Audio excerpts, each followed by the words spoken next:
The conference's best have gathered for the ACC Wrestling Championship. These guys go at it. They are exciting and they're confident.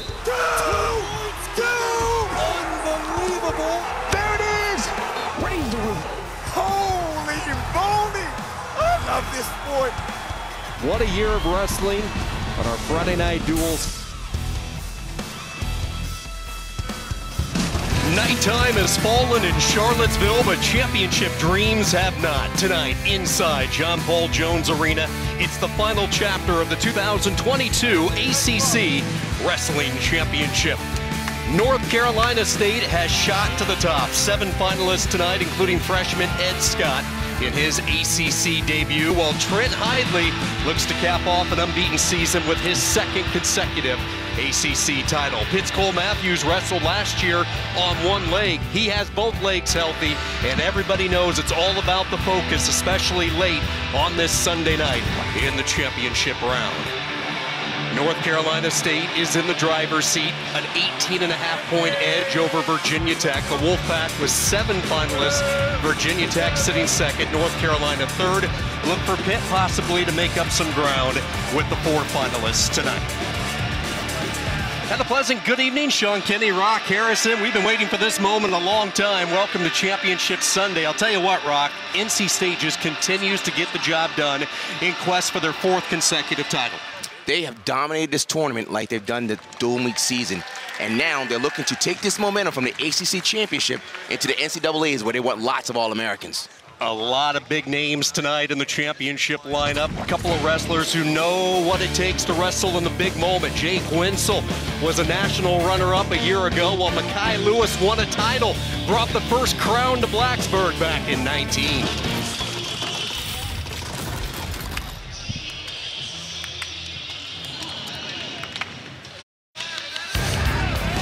157 is where we start our championship coverage tonight. The defending national champion, Austin O'Connor, won a title last year for North Carolina at 149. He's bumped up a weight. Ed Scott, his opponent, just the 1 loss this year for Scott. These two did not meet during the duel. Interested to see how they feel, both of them being up a weight class.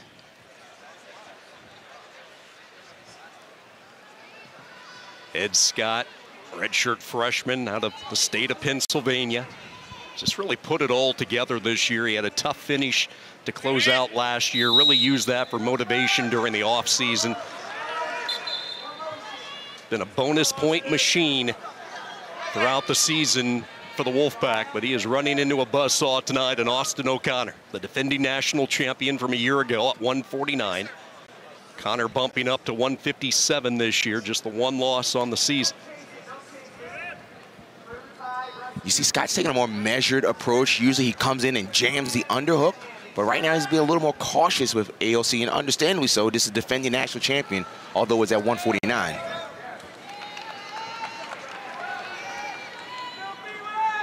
Earlier today in the semifinals, O'Connor just unleashed a 3-minute fury on Wade Unger.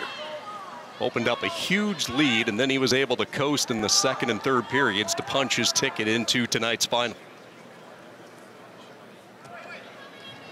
Keep in mind, Scott, the 3 seed, this will be his 3rd match of the day. Started with a win over Connor Brady and then followed suit, knocking off the 2 seed, Keating of Virginia. The first real offensive attack, and now they're starting to open up a little bit.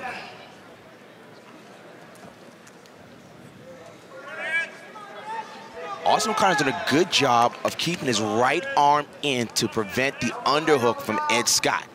So you see, every time Ed Scott tries to put that left side underhook in, Austin O'Connor puts that elbow in to block it off, to stymie that underhook.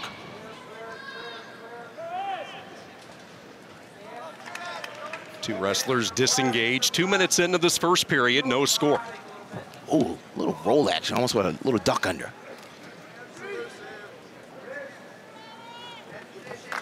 So they realize that they are the first match, you know, finals, trying to feel each other out a little bit. They haven't wrestled each other this year. But once points start to get on the board, that's when guys start to open up a little bit.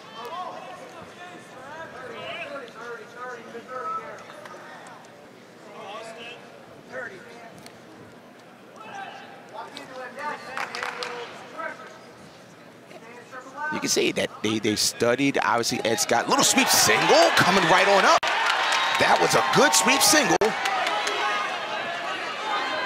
But good defense here by AOC. They're still in. They're still in right here as long as any part of the body is on the inside of the cylinder. So Sean, peep that out there. Ed Scott went for an underhook, but then when he went, he dropped down for the sweep single. O'Connor coming off the national championship last year for North Carolina, the first Tar Heel wrestling title since '95, the 20th all-time by a North Carolina wrestler. You go back, C.D. Mock won a title in '82, Rob Cole in '88, and then the greats T.J. Jaworski won 3 of them. And now O'Connor a little shaken up after the exchange, just 8 seconds into this period. You know what, Sean, we said that in the semifinal match that something wasn't, you know, right with O'Connor. And O'Connor looks like he's trying to gut this one out. We're going up, we're going up. This is what Ed Scott does.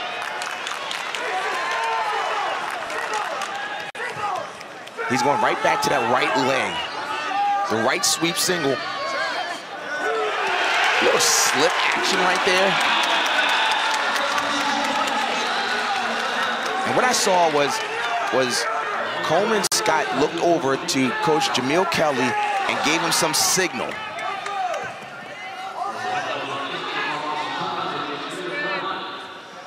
O'Connor able to get out, but again, all the tension right now on what he tweaked earlier today in the semifinals.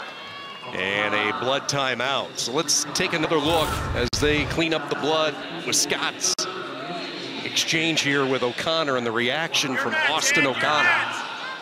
Yeah, something happened there. And he kind of tried to walk it off. He's so tough. We saw it in the semifinal match. Then I talked to some of the people at UNC and I said, you know, is Austin O'Connor all right? They say, of course he's wrestling. He's good, he just tweaked something. But we're seeing that something is not 100%.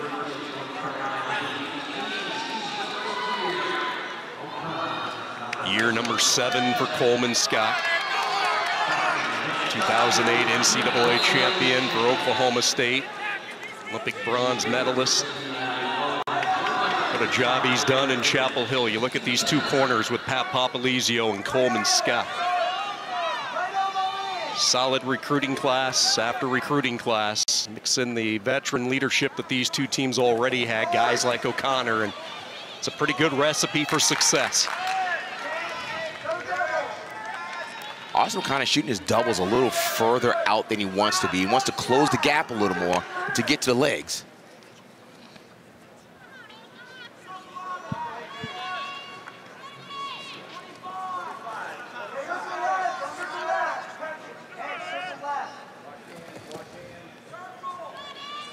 It looks like he has to double up a little bit. Just one shot isn't getting in. He's going to have to double up to get to the legs of Ed Scott. Ed Scott's doing a good job here. He's in there looking for a trip here, but brings it to the match. Short time, nothing yet. Well, you got to show some toughness, and Austin O'Connor has done that throughout his time. And his buddy Daniel Cormier, a great pitcher from this past summer. And you know, you look at the relationship between those two. Cormier, the accomplished national runner-up from his days in Stillwater. He signed with Cormier and Zinkin Entertainment. We're excited to welcome Daniel to our ESPN coverage in Detroit here in a couple of weeks, Rock. Yeah, he's an Olympian, UFC champion, and really good on the mic. O'Connor ranked number 4. Recent poll, Ed Scott, number 11. O'Connor will start in the down position in this third period, a 3-1 lead. And twice now we've seen Scott shoot late toward the end of a period, both times coming up empty. If we remember last year when Austin O'Connor wrestled Bryce Andonian, he got put on his back and had to gut it back to win in a tough match. Now he has to try and gut this out in a different way because he's obviously a little injured. That's the second headlock that he's thrown, and you don't really see Austin O'Connor throw headlocks. So I'm just questioning, you know, does he have the strength to push off?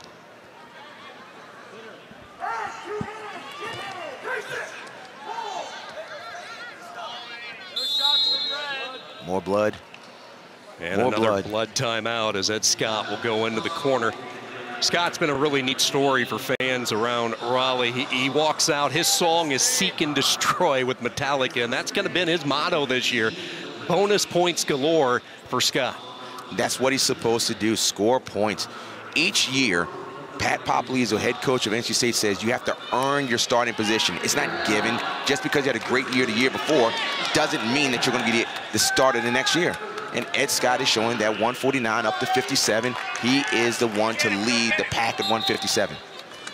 Scott really changed his lifestyle away from the mat this past offseason, eating a lot cleaner, really not focusing so much on wrestling when he's not on the mat. He felt he had to create some separation between the two, everyday life and wrestling, and he's put together the perfect balance.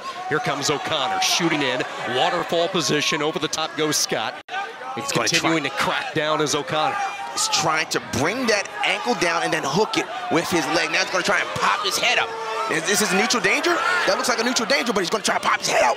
This is looking tight here. The best scoring position for O'Connor thus far, but good fight by Scott. Good grip here. Stalemate. More blood. Man. Just take a look at O'Connor's singlet. Drops of blood all over, splattered, and more on the mat.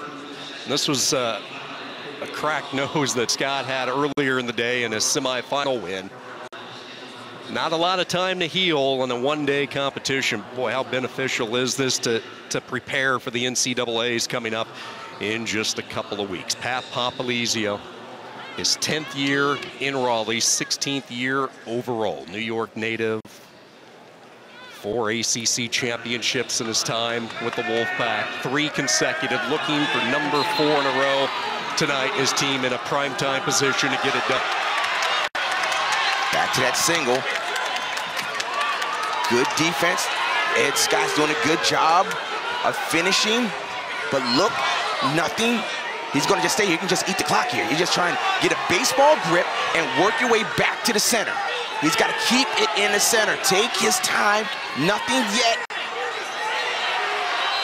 Out of bounds. Stall call. Absolutely right. Austin O'Connor was trying to avoid action. More blood.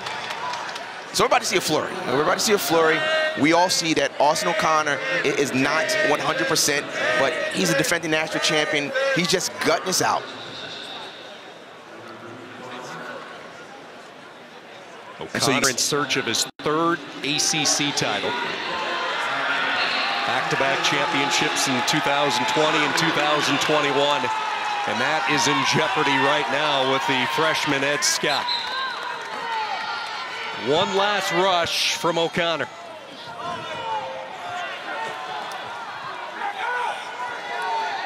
Let's see what happens. Short time. And North Carolina State starts the night with a bang. So much experience on this roster, but they have blended in some youth beautifully. And Ed Scott, one of the youngsters, making an impact. He did what he had to do. He just goes in, doing what he was supposed to do. And here's a slick headlock, popped his head out, control, the only takedown in the match, and Ed Scott did what he had to do, and that's control and beat the defending national champion. Good start for the pack. 165 is going to be coming up. Jake Winsel, the national runner-up from a year ago. Justin McCoy, he's the only Cavalier in the finals. 16-1 this year for McCoy.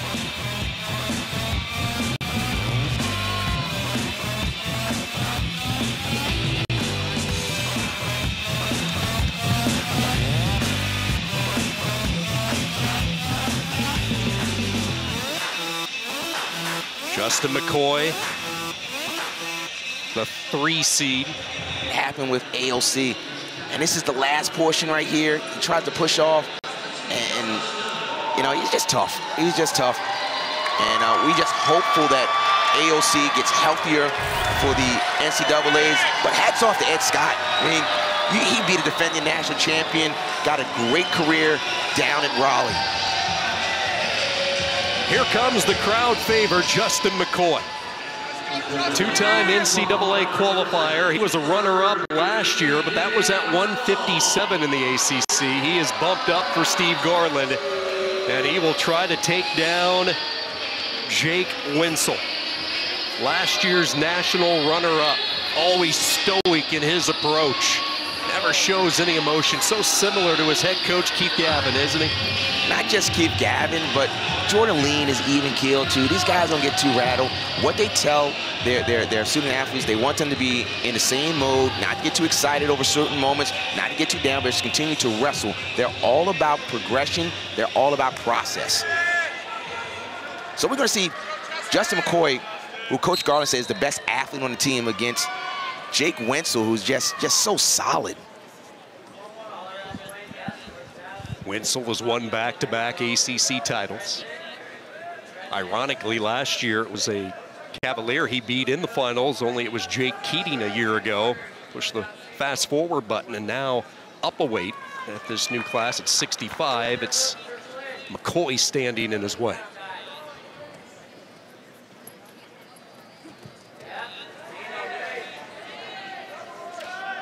We've seen how you take down Jake Wenzel, and you take down Jake Wenzel, oh, he snatched that. Now he's going to take his time. Last year against Mekhi Lewis, he took forever. Now he put it up on his shoulder, and he will take his time with this. If you all remember that match at 165 last year with Mekhi Lewis, he was up for a minute and a half. Jake Wenzel is not going to panic. Has that leg up top, treetop elevation. McCoy tried to spin out of it. Wenzel says, nope, no you don't. Brings him right back to the center where he has plenty of pasture to work. So the question is this a stalemate? Well, no, not quite. But they're looking for something to happen, and Jake Wenzel is going to continue to do his job. And because McCoy is a good athlete, he can hop like this. But we've got a minute and a half left in this period. Oh, he reached for the other leg. Nothing yet. We're going to get to some funk action. Look, keep it rolling. It looks like Jake Wenzel is going to try and put that leg in to get control. Control is established by Jake Wenzel. Like we said, Jake Wenzel is going to take his time in that single position. He lifted it and then dove for the other leg, got into the scramble, and came out on top.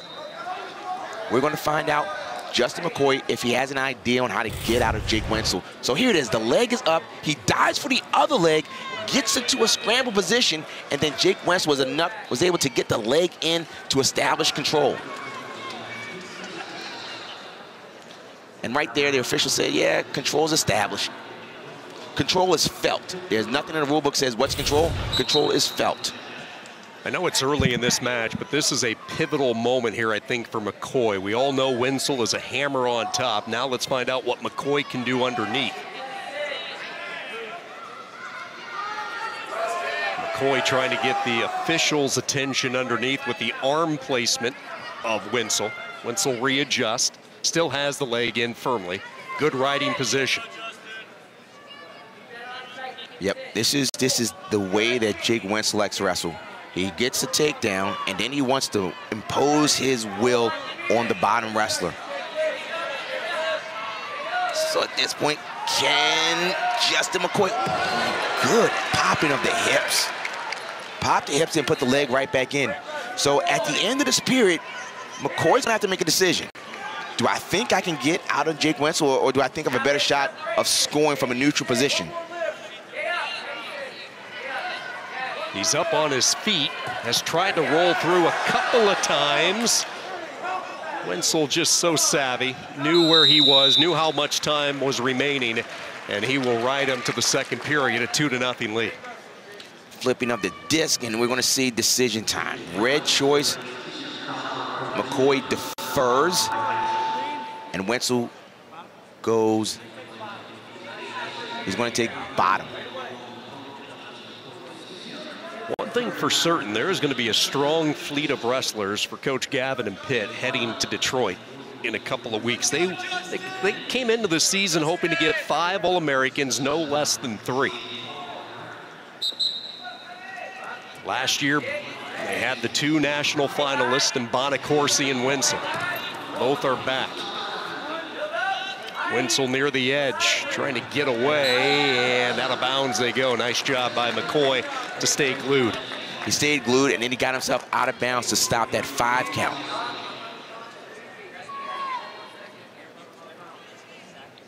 The first time you wrestle someone like Jake Wenzel, you don't realize his strength. You don't realize what it is to be underneath him.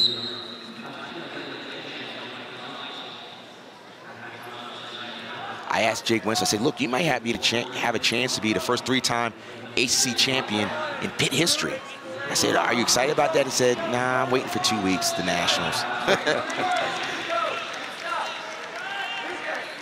Wenzel is away, he ups the ante, now a 3-0 lead, 48 seconds of riding time, so he's not quite to the minute. McCoy trying to find some offense on his feet. McCoy definitely needs to score here.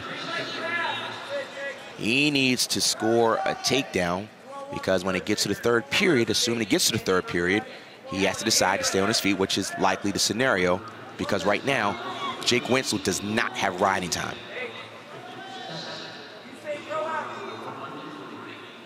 Both of these wrestlers hail from the state of Pennsylvania. McCoy from New Paris, Chestnut Ridge. Wenzel from South Park. McCoy was a 4-time Pennsylvania state place winner.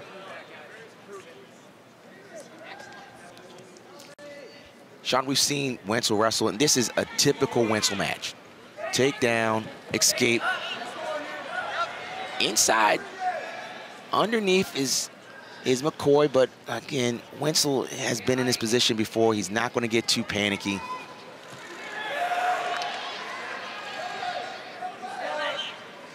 And what Wenzel does, he's just trying to just hold in and make it very uncomfortable for you to do anything. And he feels comfortable here, but at this point, up, looks like we could get a neutral danger. Neutral danger, 2, 3, that's a takedown, and we're getting back points. And back points. So savvy, so savvy, so savvy. The only team not named North Carolina State, Virginia Tech, to win an ACC title since the 2015 season, Virginia. Some of the shots the last time they hosted here in Charlottesville, they were predicted to finish 4th that year, and they stunned everybody. They built a little early momentum, won some consolation matches, took care of business in the finals. And interesting in that picture, Cavaliers. In that picture, you see Coach Gavin and Coach Lean, who were assistant coaches for that 2010 ACC championship team. And now they're going against their former boss, Coach Garland's. And every time you talk to Keith Gavin, he just has nothing but good things to say about his former boss, Garland, the relationship that they have and continue to have now as rivals in this conference. And he said he learned a lot at his time in Charlottesville. So this is something a little sneaky that Wenzel does. He'll try to get his hips across, and if he doesn't get his hips across, he'll try and get his knee to the other side.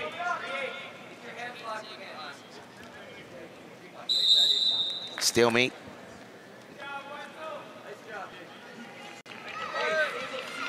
Coach Gavin, 2008 NCAA champion.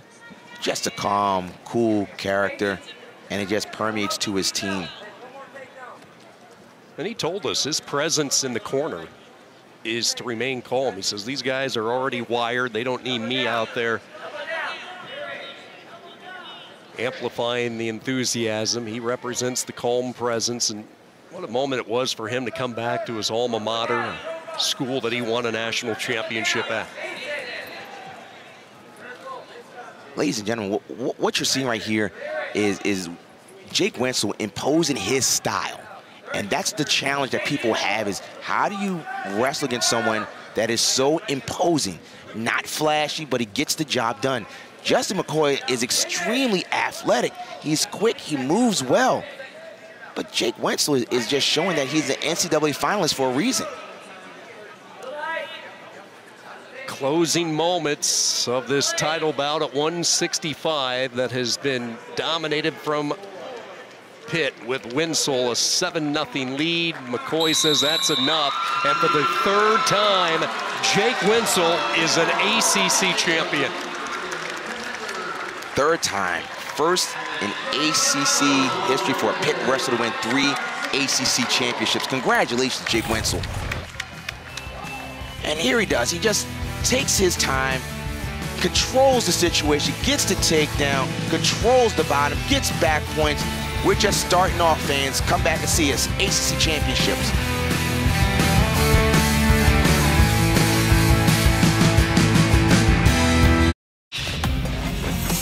On a night in which North Carolina State could crown as many as 7 ACC champs, they are 1 for 1 at 157. Ed Scott atop the podium for the first time. A redshirt freshman able to knock off Austin O'Connor. Scott, your champion for the Wolfpack. We go to 174. Clay Louth, the top seed, North Carolina. His only ACC blemish was to Mekhi Lewis, the 2019 national champion. Took the Olympic red shirt in 20 and then suffered the shoulder injury late in the year last season. But he is fully healthy and coming off a 1-point win against Hayden Hidley in what might have been the matchup of the day in the semifinals earlier. Absolutely. That match was a match that could have been a national finals match.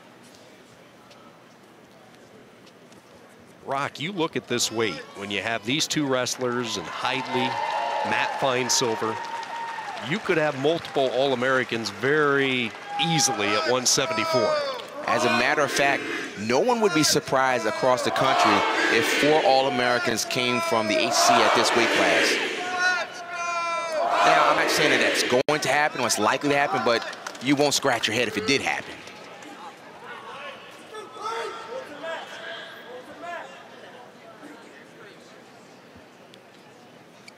Louth, just like every other UNC wrestler, they like to shoot doubles. The challenge is that Mekhi Lewis is such a good counter offensive wrestler. So if you're going to score on Mekhi, it's got to be clean, and you want to make sure that you at least get to a leg and not kind of half shot. You want to make sure you commit when you shoot against Mekhi Lewis.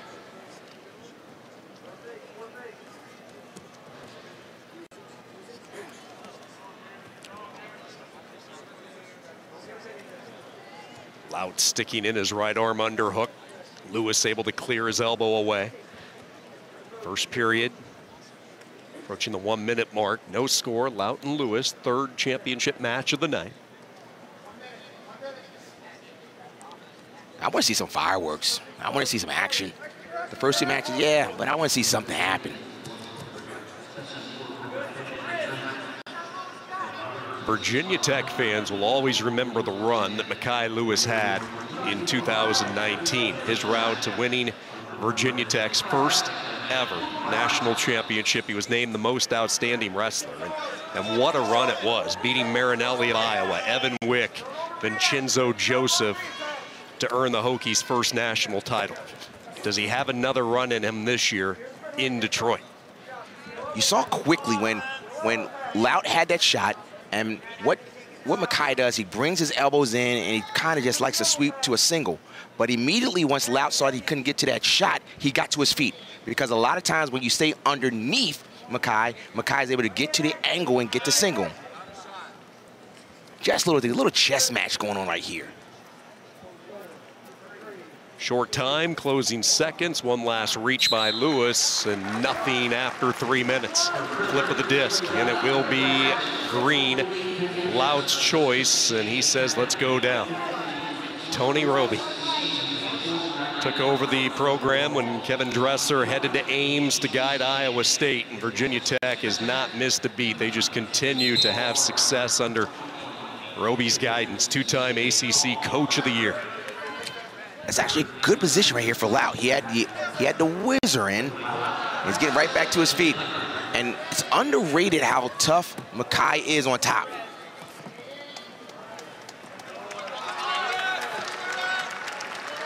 Look at that, just keeping that foot in there to increase the riding time. Those couple seconds couldn't make a difference. And some people don't like that, Sean. They're like, oh, just blow it out. But hey, if you're still in control and you're still in, the rule book says if there's a supporting part or any part of the body that's still on the inside of the cylinder, you're still wrestling. So if the toe is in, they're still wrestling.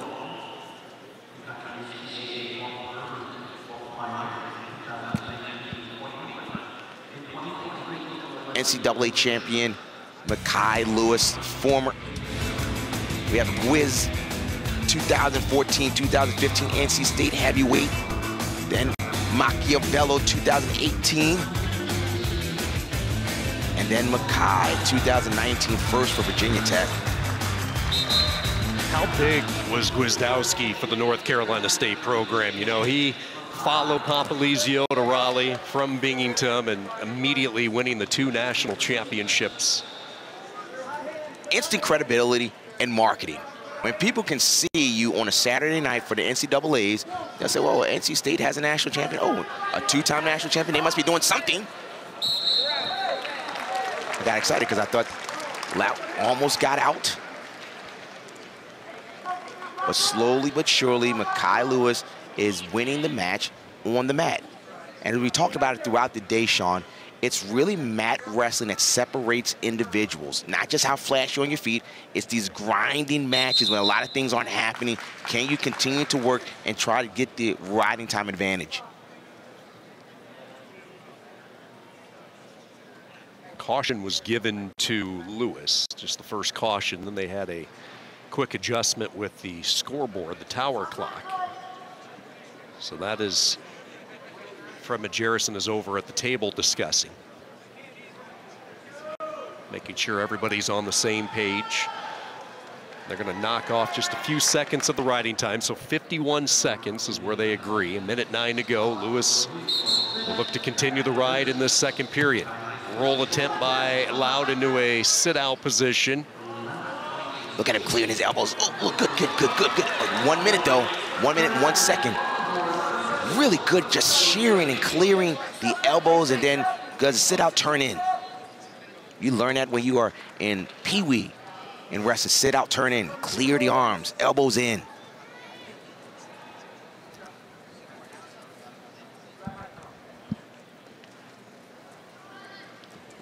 Past 2 years, Loud has really found a home at 174. Remember, he started at 84, then dropped down to 74 last year.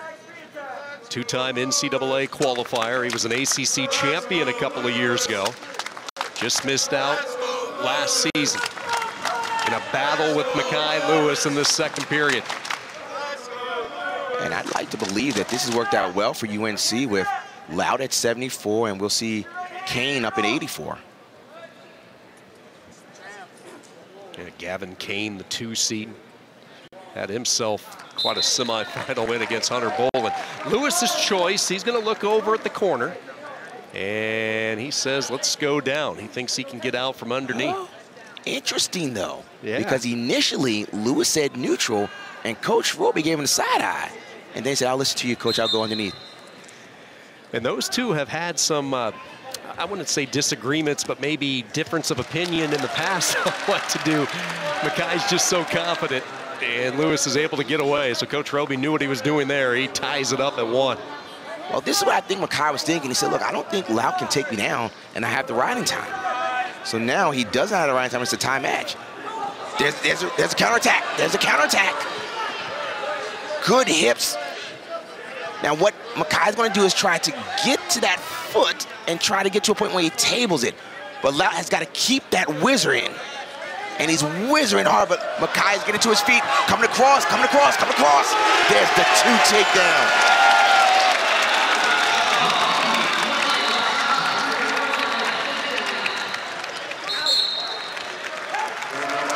All started from the counterattack, reshot. So here it is, shot, and this is where he makes his money. He didn't even shoot, he just kind of chased it, and at that point is now, I'm gonna drop down, get to the single, and then I'm gonna go across the body, because 2 legs are always better than 1.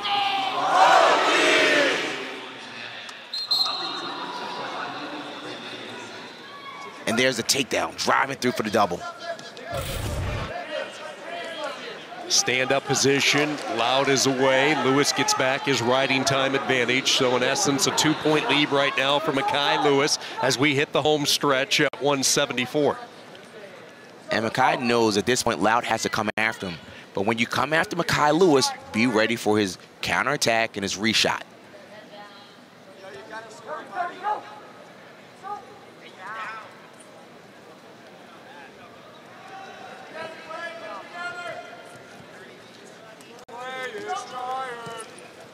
this is a match that you see at the NCAAs in the quarterfinals, where these guys just want to make sure that they are doing enough, because the level of wrestling IQ on, you know, the finals is high, so you don't want to make any mistakes. And Mekhi Lewis is doing what he needs to do, and that's control the center. Riding time is now secure, and Mekhi just controlling the center, and he's going to walk away with another ACC championship to put in his home.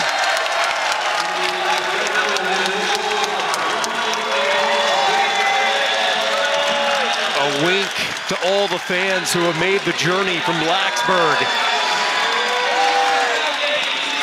Mekhi Lewis, take notice, healthy here in 2022. He earned his title, a win against Hidley, and now he takes care of Lout. He gets the only takedown, drives across, head up, and kept moving his feet. And then he gets the takedown, and then he just had the stout defense. Good job by Mekhi Lewis.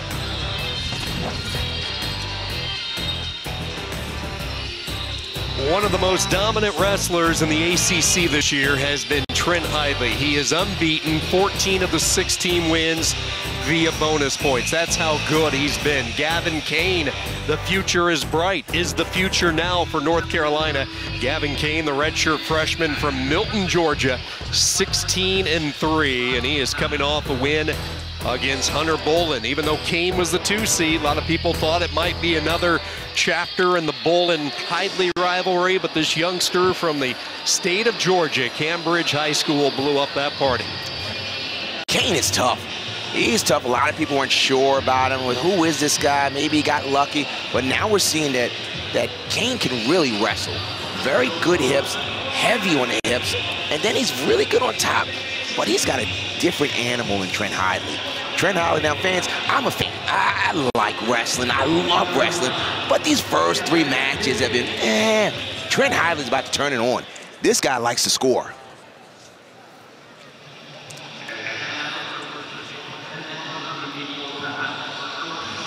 A lot of red here at UVA. NC State's starting to travel well.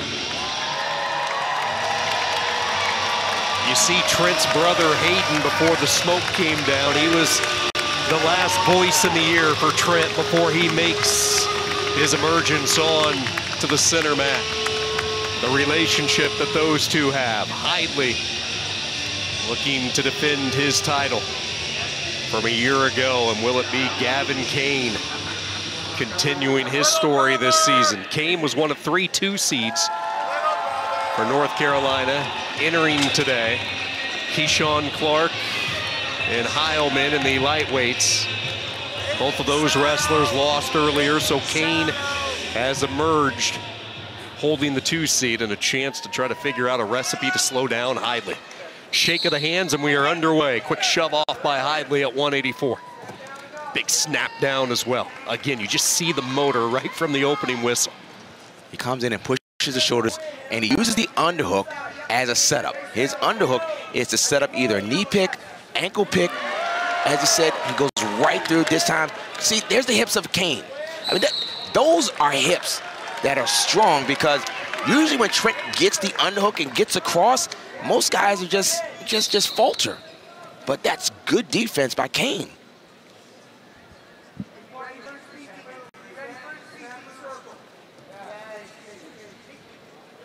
When we talked to Coleman Scott and we said, well, what did Kane learn from his first match with Trent Hidley? And he said, the pace. The pace. He didn't recognize that Trent Hidley was going to go as hard for as long. There it is. Once again, it looks like back points right there. Right there. He uses that underhook as a setup. It is not just to hold. It is an underhook to attack. So he attacked the knee and caught Kane on his back and gets 2 swipes. Now we have a 4-0 lead for your returning ACC champion, Trent Hidley.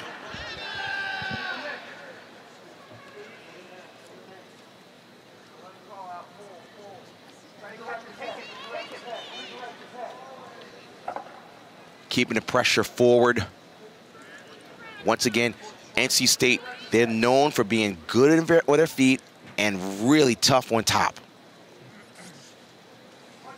Sticking in the claw ride near the edge. And you see Hidley just so wisely keeping his left foot in, slowly trying to maneuver Kane back in, but out of bounds they go. So here's the underhook is used as a setup underhook. As soon as the underhook was in, he was dropping down. He wasn't underhooking and waiting. It was underhook immediately dropping down. So the underhook is used as a setup, and then he got them back points. Hidley goes back to work, approaching 1 minute of riding time in this first period. Kane, again, just keeps springing up, trying to get free. Hidley down on the leg, trips him back and right in front of our scores table, out of bounds. He's over a minute of riding time. Just another day in the office so far in this first period for Trent Hidley. 4-0 lead in accumulating riding time. For you new fans, riding time is when you get over a minute. And if you keep that advantage of over a minute at the end of the match, you get a point.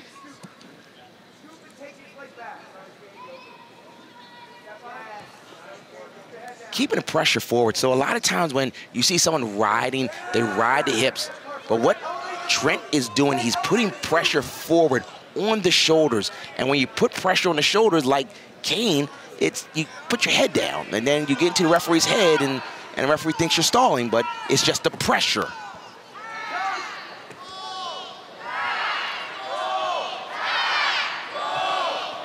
Really dominant right here. Stalling against Trent Hidley because he pushed Kane out, meaning he avoided action. I'm not mad at that call. It's a call that you don't see often, but how many times has you as coaches said, he pushed him out? Well, here's a referee that called it.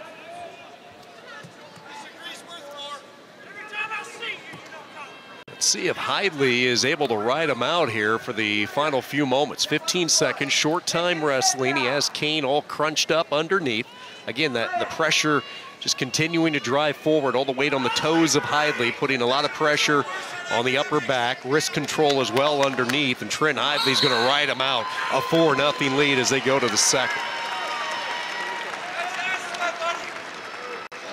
Carolina chooses Newt defer. And at this point, Trent Hidley says, I'm going underneath. And at this point, we're going to see how good Kane is on top. A little too early for Trent Hidley. First caution. You get 2 free cautions. Third caution is a point. What's interesting, both of these wrestlers followed their big brothers to their respective universities. For Gavin, it was following Devin. Wrestled at North Carolina, and obviously for Trent, following the footsteps of Hayden. Look at that aggression. This is just relentless. I mean, just relentless. That underhook. And if I can't get the legs, I'll come up to your hip. If I can't get to the hip, I'll come across your body. Relentless praise. How's he changed the most this year? I mean, we've seen what he's been able to do. His resume coming in. He's, again, close to another bonus point victory here in the finals. He was so close last year, losing in the national championship to Aaron Brooks. Where's he evolved to become even more dangerous this season? Trent Hidley has always been good. From his high school days, being a runner-up at Fargo, he's always been good. But this year, he says, I want to dominate. I want to separate. I want people to be tired. I want them to not want to wrestle me. And he's shown that this year. He's really trying to dominate in all positions, not just from the underhook, but he's gotten better on top as well. And as we see, he has 2 minutes and 35 seconds of riding time. Like so many of these wrestlers, the international goals once they graduate from college big. And when you look at Trent Hidley, he had quite a year on the international front last year. Just like so many of the NC State wrestlers did. He took 3rd at the U.S. World Team Trials, losing to Colin Moore in the quarters, but then he came back to really have his way in the consolation bracket, posted wins over some former NCAA champs, Miles Martin, Drew Foster of UNI. Stall call underneath on Kane. I mean, take a look at this. Over 3 minutes of riding time from Trent Hidley. You ask where he's gotten better. Clearly, he's gotten better on top and made a commitment. Now, you can be better on top, but say, I'm not going to show it. But he's making a conscious commitment. But that's NC State wrestling. NC State going to be good on their feet and really tough on top. Yeah, he dominates the riding position, yet he doesn't lose a lot of ground scoring points. You know, you think you have 3.5 minutes of riding time through 2 periods. It's a 2-0 match. He still has 7 points on the board. So productive. And he is right back on the attack, and he will get 2 more. Goodness gracious. Trent Hidley up 9, looking for a tilt maybe near the edge, and the momentum goes out of bounds. And this is just relentless attacks. Relentless attacks. And I'm letting y'all know, Gavin Kane is a good wrestler. He's really good. He beat Hunter Bolin twice this year, and Hunter Bolin is an All-American. It's just Trent Hidley has just turned it on. He really wants to win the national championship this year. And he's made a conscious decision to get better in places where he was weak. We're approaching 4 minutes of riding time. 4 minutes in the ACC finals. You talk about approaching, North Carolina State approaching another ACC team title. If this match continues its course, another point given to Hidley. Kane tagged for stalling underneath. There's just not much he can do. He simply cannot get out. Yeah, he's getting dominated. And it seems like Trent has made a decision, said, I want to blank him. I want to win. I could take him down when I want to, but I want to make a statement that I can win in a dominant fashion from the top position. And he's doing it. I mean, this is relentless pressure here.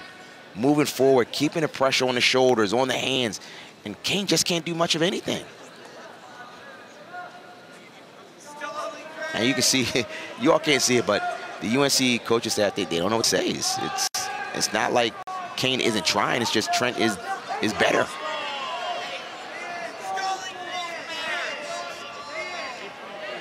Five minutes, 12 seconds.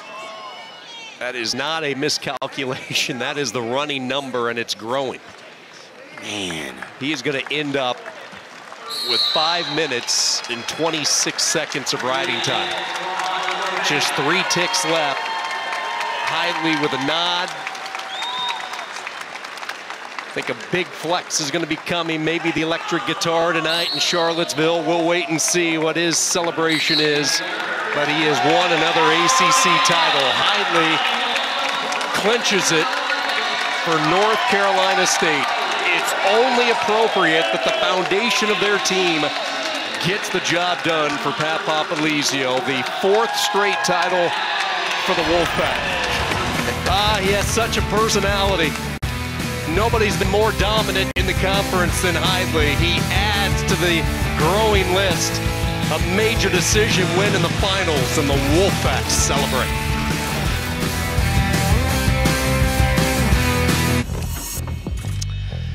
Not 1, not 2, but 3 ACC titles for Pitt's Jake Winsel just a few moments ago. Able to fend off Justin McCoy, Thomas Bowler, the runner-up from NC State, and Mekhi Lewis back atop the podium.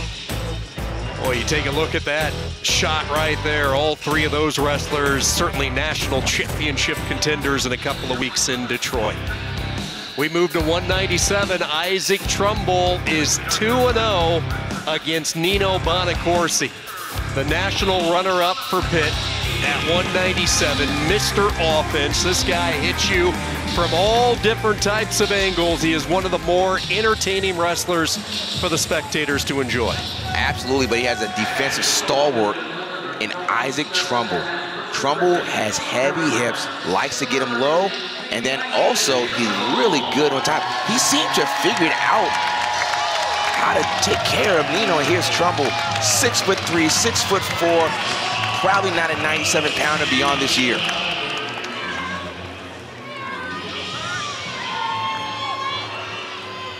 Trumbull earned the top seed for NC State. Redshirt freshman, Springfield, Nebraska, unbeaten in ACC duels, and one of those wins was against Bonacorsi. In both matches, Trumbull, like he has done to so many opponents, has been able to smother the offense, and that's not easy when you look at Bonacorsi. So, Rock, my first question, when you have one of the most prolific shooters in the country in Bonacorsi as he fires in early here. How does he crack the armor and try to get the two and change things up with Trumbull? He's got to cut the corner, but the challenge is you have to cut the corner and keep cutting the corner, and that's what he's trying to do. But what Isaac Trumbull does a good job of is squaring up. And as soon as you get in on Trumbull, you have to cut the corner and kind of get to the outside because he's trying to get his hips square and heavy. And we have seen that in the previous two matches with these two guys. Bonacorsi has been in on, shots that normally he finishes and just unable to do so with Trumbull, and we see it in the opening minute here in this championship bout. Trumbull got poked in the eye, so they're going to stop the match. At that point, it's just the referee's time. If it goes too long, it could be an injury, but they give him some time just to, shake it off.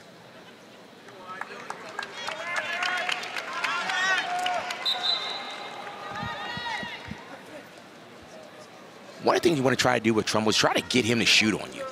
His shots are not as good as his defense. But the challenge is that Nino is going to shoot now. Now there's a shot. That's what it was too. See, at that point, Isaac Trumbull took a shot. It wasn't a great shot. That would have been a good opportunity for Nino Bonacorsi to score.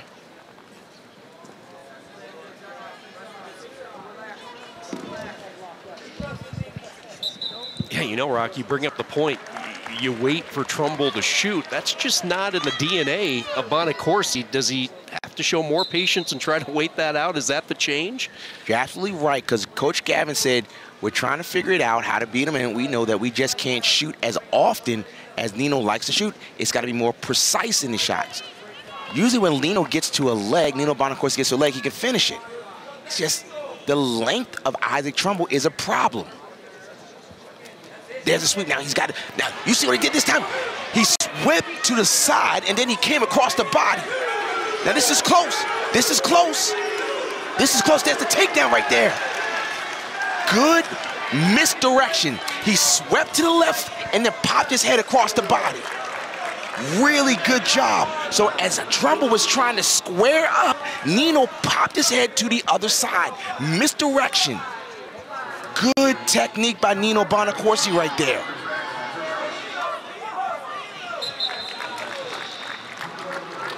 He kept sweeping, so he swept to the single. Look at the sweep single, and as he tried to square up, Nino popped his head to the other side, and then he was able to finish from that position. So he used the likelihood of Trumbull trying to square up, and he used his momentum to bring his head across to get to his takedown. So interesting now. Now Trumbull, it's just the first period, but now he may have to show himself a little more. And when I say show himself a little more, I mean that he has to be a little more offensive. Closing moments of this first period, Bonacorsi with the 2-1 lead, 5 seconds. Nino Bonacorsi, the three-time NCAA qualifier, won a couple of matches in 2019, and then he was seeded 10th before the NCAAs were canceled in 2020. See what NC State wants to do, and Trumbull says we'll start down, so Bonacorsi goes right back to work on top. Let's talk about the psychology here. 33 seconds of riding time for Bonacorsi. If Bonacorsi, he's going to try and work towards the riding time to get it to a minute. But he's still in control. Bonacorsi is still in control.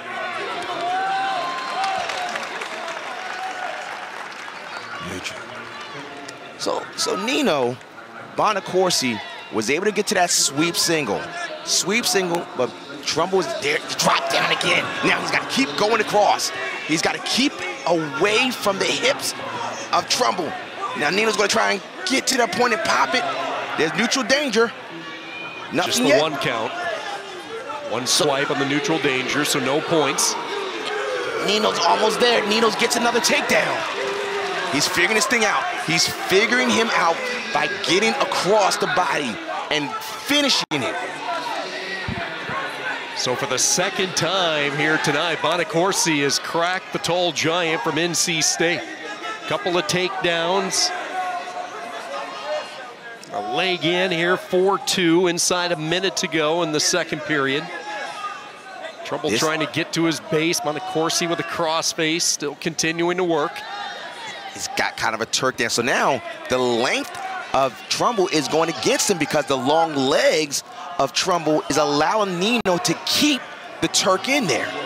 So before it was advantageous to have the length, but now Nino is keeping the Turk in there, accumulating riding time, and Trumbull, because his legs are so long, it's harder for him to swim forward and to free, using someone's strength to be their weakness.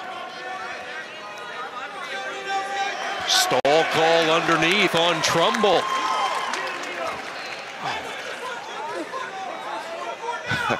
So now Nino, who has the choice, is going to say, let me go neutral. I don't know if I want to go underneath. He's got 2 minutes of riding time, up 4-2. What is he going to do? And here's the shot by Nino again. Low single, and he was trying to get to behind him. And as Trumbull was trying to finish, he kind of ran the pipe and got across the body again. So as Trumbull tries to square up, Nino was able to get his head across. And Nino wisely took neutral for the third period. No need to go underneath Trumbull when you're up by 2 and you have 2 minutes of riding time. And this now we see the progression of Nino Bonacorsi. You know, Gavin told us last year at Nationals, his 4-1 win against Jake Woodley, he was able to get an early takedown, and then he kind of backed off what he normally would do as far as strategic shots. Similar situation here with Trumbull, where he controls the course of this match a little bit. You're right, and he's starting to figure out how to attack someone and take down someone who's giving him fits. And there's the shot. Again, that's the weakness of Trumbull, and that's his shot. He's a little more comfortable here.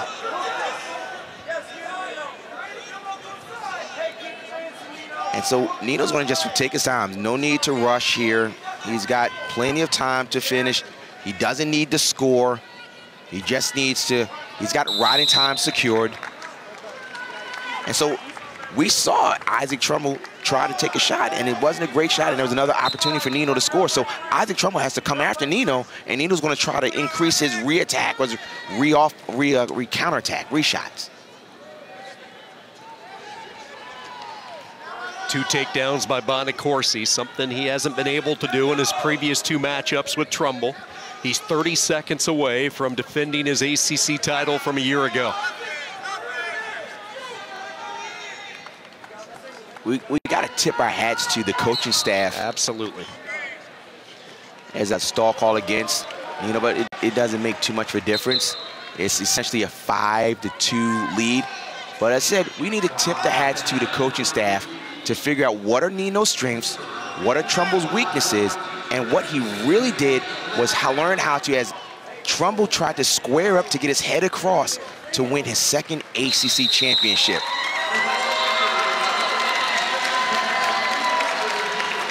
The heralded recruit out of Bethel Park, just 12 miles south of the Pitt campus, is where Nino Bonacorsi grew up. He knew from his freshman year he was always going to be a Panther.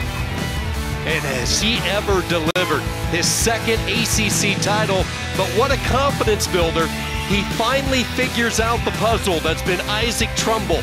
Bonacorsi heads to Detroit, an ACC champion.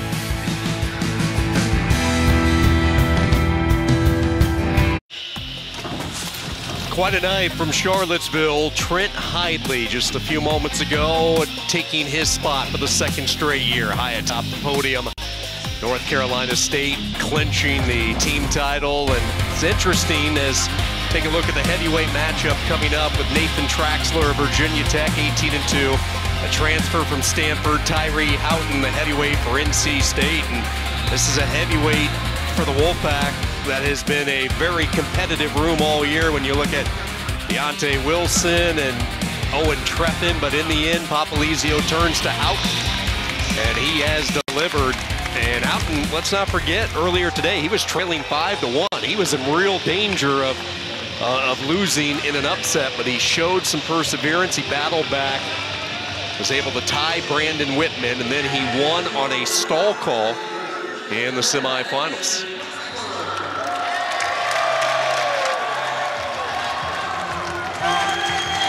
Here comes the transfer from the West Coast, Nathan Traxler, four-time NCAA qualifier, but that was wrestling for Stanford. He hit the transfer portal this offseason, never even made a visit to Blacksburg. Everything was done via the internet, liked what he heard. And man, has he been a big-time addition for Tony Roby and the Hokies as they try to make up some ground at Nationals in this heavyweight division. Traxler and Houghton for the title at 285.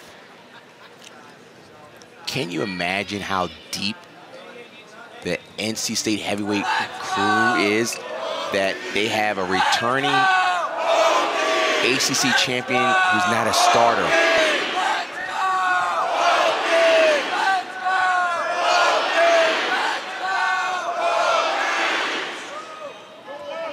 You always see strength in numbers, and typically a competitive wrestling room like NC State has been able to establish, especially in the upper weights. Really, they have it in every weight. But yeah, I mean, you have Wilson, who never got any time this year, and all of his accolades throughout the past couple of years. You have the youngster in Treffin, who succeeded when he was thrust into the lineup and came down to a late season wrestle off with Houghton and Treffin, and Tyree Houghton delivered for Pearson. Quickness from Traxler, looking for the trip, and he fires the opening salvo for Virginia Tech.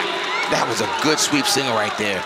Drop down, and when he swept the single, he finished it high. And when you finish high on a heavyweight, it's going to be a thunderous landing.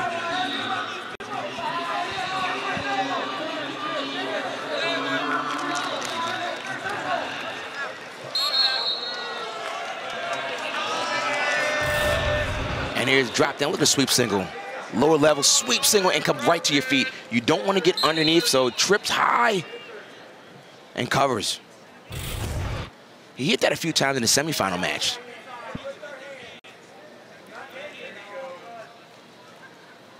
Traxler ranked 14th in the Intermat rankings, a 2-to-1 lead right now in this first period.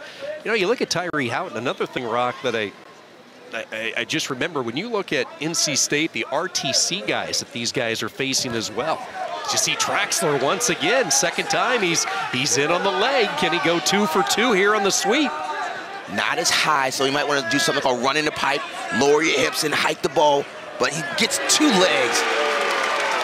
So this time, he got to the single. It wasn't as low, but he still finished it. Really strong start by Nathan Traxler here.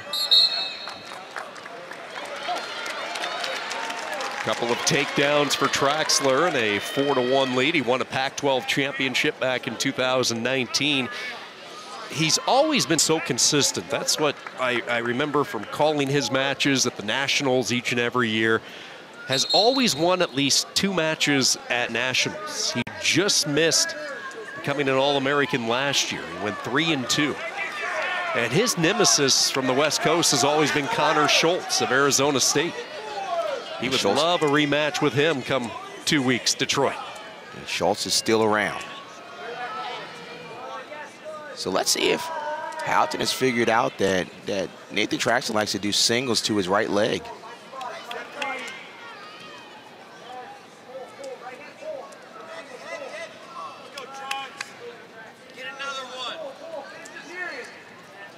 Traxler appears content with his body of work after 3 minutes and a 4-2 lead for the smartest guy on the Virginia Tech roster. Those are the words of the coaches that we talked to. You don't want to take on Traxler in a chess match.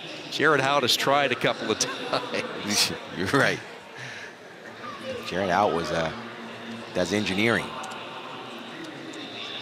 St. Charles, Illinois, grew up in the Midwest, as we talked about. Had a really good run at Stanford. 1 season in Blacksburg, and he has delivered. Had a 12-match winning streak throughout the course of the season. That was snapped by Quinn Miller of Virginia, but it was Traxler in the semis exacting revenge on Miller as he was able to win in sudden victory. He's looked really good in this championship match, in control. Hits a minute riding time. Finally, Houghton able to get out. Traxler with a 1:02 ride.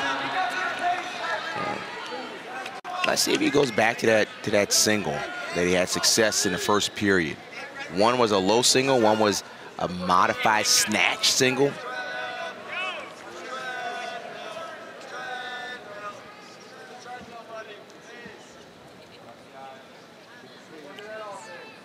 And maybe Traxler feels that he doesn't have to do too much because he's not threatened by Houghton on his feet. There's the switching again. He thumped him again. And the takedown. Third time. Look at this. Lower the level. Look, watch the lower level. Lower left sweep single and come right up. He didn't stay underneath that area. And watch this treetop. Well, right to the back. Covers, gets the takedown.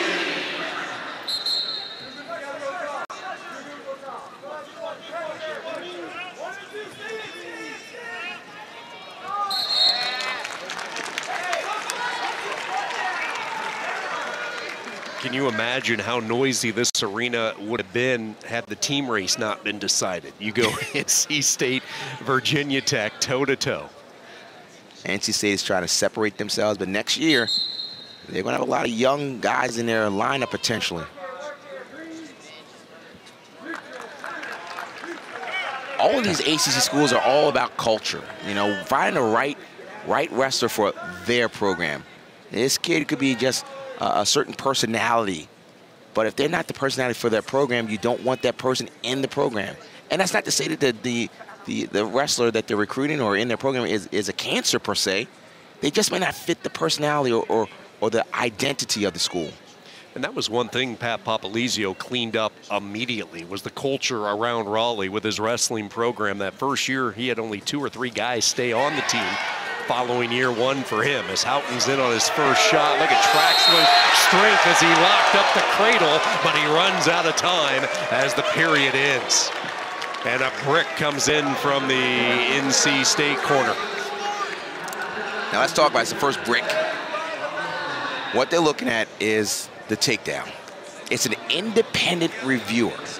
Therefore, it's not the 2 officials that are looking at their own calls. And you hear a lot of people complain, if you're going to look at your own call, you're not going to overturn. But what the ACC did was wise enough to say, we're going to take it out of the decision of the officials and have the independent reviewer. So it's not questioning the takedown, it's questioning the time. So we're not going to question if he broke the hip. The question is, did he break the hip in time? So that's a takedown. He's on his hip. That's a takedown. What we don't know is the time on the clock. And that's what they're looking at. Well, not they, because the officials just stand in the way. It's just the independent reviewer, and they're going to make the call.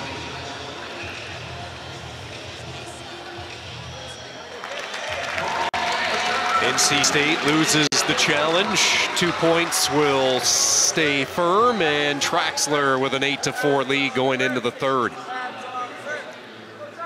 You know, times have changed from your days wrestling, Rock. Social media is so prevalent, and the ability to recruit via social media, and that was a story with Traxler. We talked about he never stepped foot on campus in Blacksburg. It was assistant coach Jared Frere reaching out to him with a direct message after the season, just kind of seeing if there was interest maybe in Blacksburg, and there certainly was. It certainly was.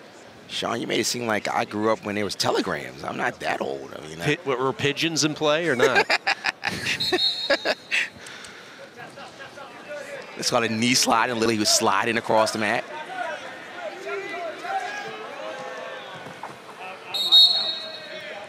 One of the things that we notice is, as fans, you want a stall call, or 5 seconds, or you didn't bring them back. It's attempts. You have to make attempts. And if you make attempts for 2 consecutive minutes and they're legit attempts, then you're not going to get hit for stalling. Look at the knee slide, literally sliding.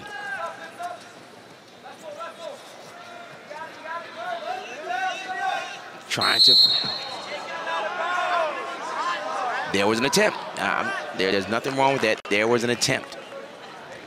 Now, the question that may go into the official's mind is that, is he waiting till he get into the outside to then try to make the attempt, as opposed to trying to keep wrestling in the center? But what Nathan Traxler's doing, he's on a knee slide. He's sliding forward to stand up. So what Traxler's going to try and do is push that leg out but a good job by Houghton to readjust. And this is one of the areas where Traxler has known he has got to get a little better on. That's on top. But at this point, he is almost out. Still control. One neutral.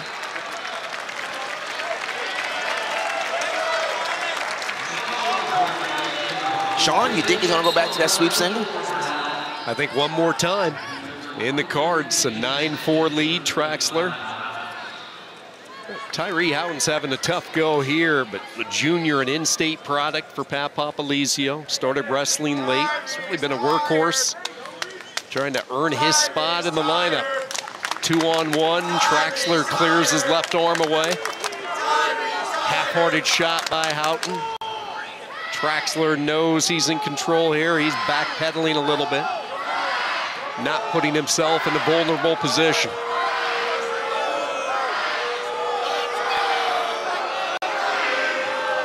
This sweep single again. One more time.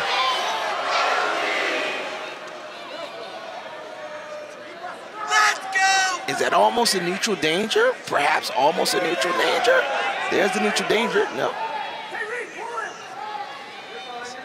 Short time. Houghton gets a takedown, but a little, too late. And Nathan Traxler from the West Coast to the East Coast. ACC champion. What a great pickup by Virginia Tech Hokies.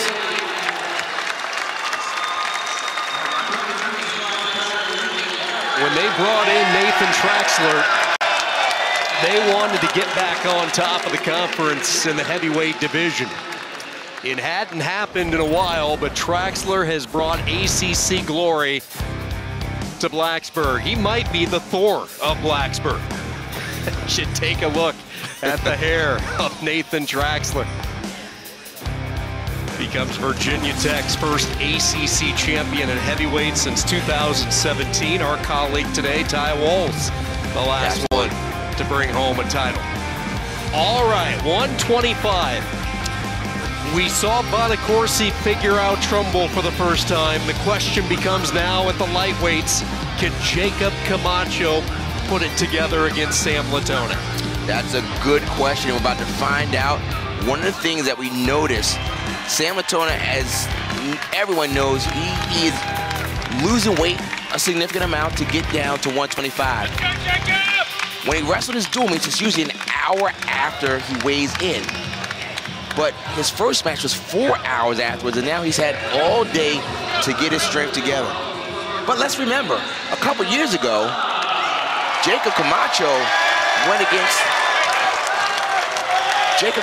wrestled against Jack Mueller, and nobody really expected him to win.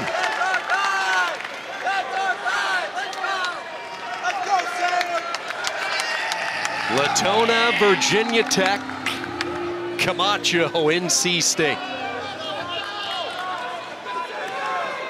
Latona entering today, one of 3 top seeds for the Hokies, the defending ACC champion at this weight. As Rock mentioned, Camacho won the title 2 years ago, sort of an underdog that year. He burst onto the scene, beat Mueller, was named the most outstanding wrestler at this tournament. Has had his troubles, though, the last year and a half matched up against Latona. Both guys have a similar shot, kind of a knee pull. They either will finish as a single or they'll finish as a high C. Latona likes to reach with his right arm to the right leg, right behind the knee, and finish it there. And Jacob Camacho has a similar shot as well. But Jacob Camacho likes to finish oftentimes in a waterfall position. These guys know each other.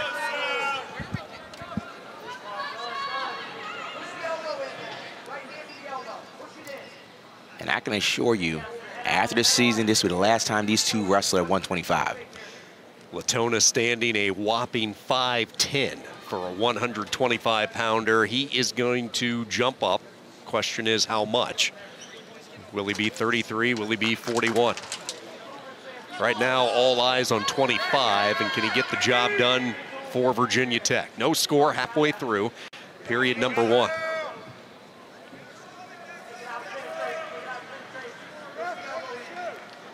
Jacob Camacho is is a person that really studies the sport. He walks around for a book.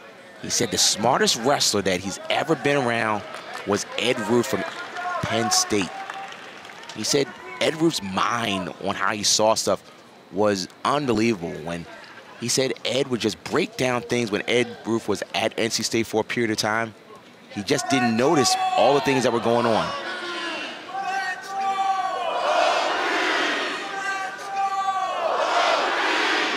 Really takes a cerebral approach to each and every match. Talked about Ed Ruth. He also respected Darian Cruz and his mental approach to each and every match. Documents all his notes. Used to carry around a notebook. He switched to phones now, utilizing the technology. Originally from the state of Arizona, he moved to Connecticut when he was 6 years old. Danbury, Connecticut, which is familiar for NC State fans. That has been a really good pipeline to Raleigh when you look at the Jacks, Camacho.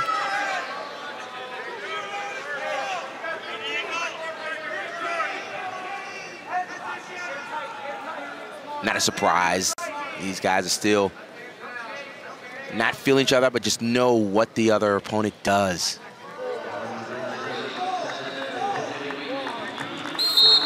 No score after one.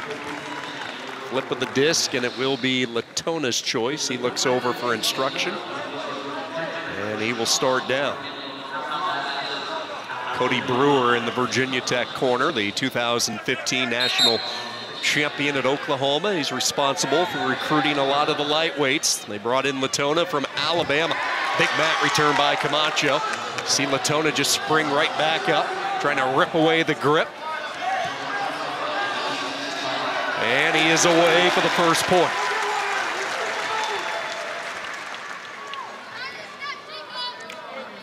Neither one of these guys have really gotten to either legs. We've seen a couple times Jacob Camacho kind of drop down for not necessarily ankle pick, but trying to get to the lower ankle, the right ankle of Latona, and Latona is going to go for that little knee pull that he does. Anything sticking out at you, strategic-wise, strategy-wise for both corners with two wrestlers who are familiar with one another? Any differences as far as how they're approaching it? I don't see anything. They know each other. There's the shot. And there's the waterfall that we talked about look, is it neutral danger? But good hips right there by Sam Latona.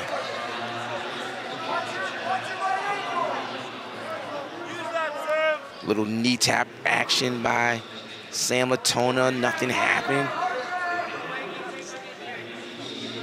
Stretching the arm. So Camacho was able to get to the leg. He said, got to the leg, looked over to the coach, and maybe started to feel a little more confident.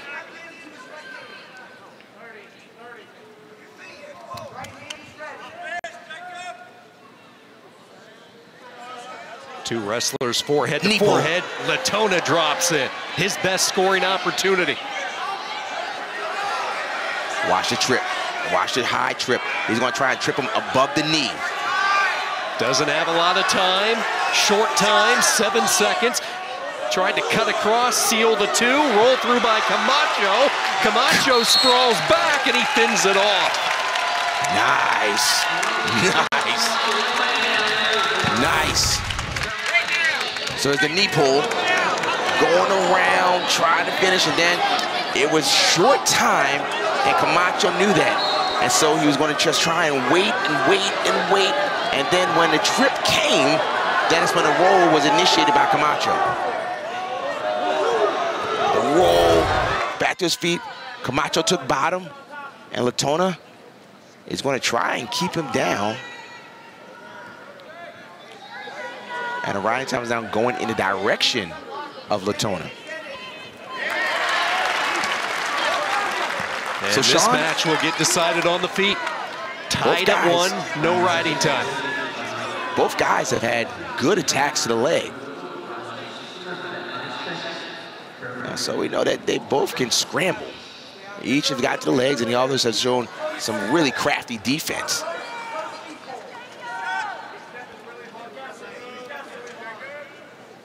So we feel that these guys know each other and they know what to expect.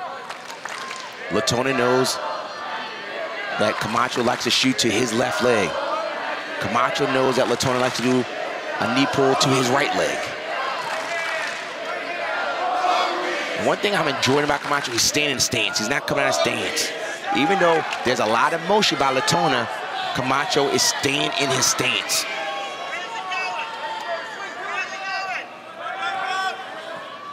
Look at this.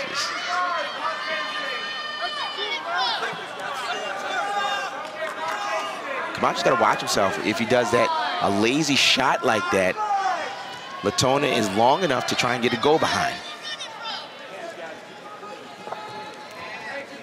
They know it's coming. There's a shot again. He's going to chase it. He's going to chase it. He's going to chase it. This might be the best one opportunity. Nothing yet. Nothing yet. He's almost there. He's going to bring it up. We're still rolling. Nothing yet. Nothing yet. There's a takedown. Short time. He has figured him out. Camacho. Big stage. Figured out Sam Latona. Pull the takedown. Scrappy match. Scrappy match. Figured him out. Jacob Camacho, underdog again, like he was with Mueller, came through to get his second ACC championship. Here's the sweep, and here he just chases it, short time, finishes it to get his second ACC championship. Jacob Camacho got the momentum.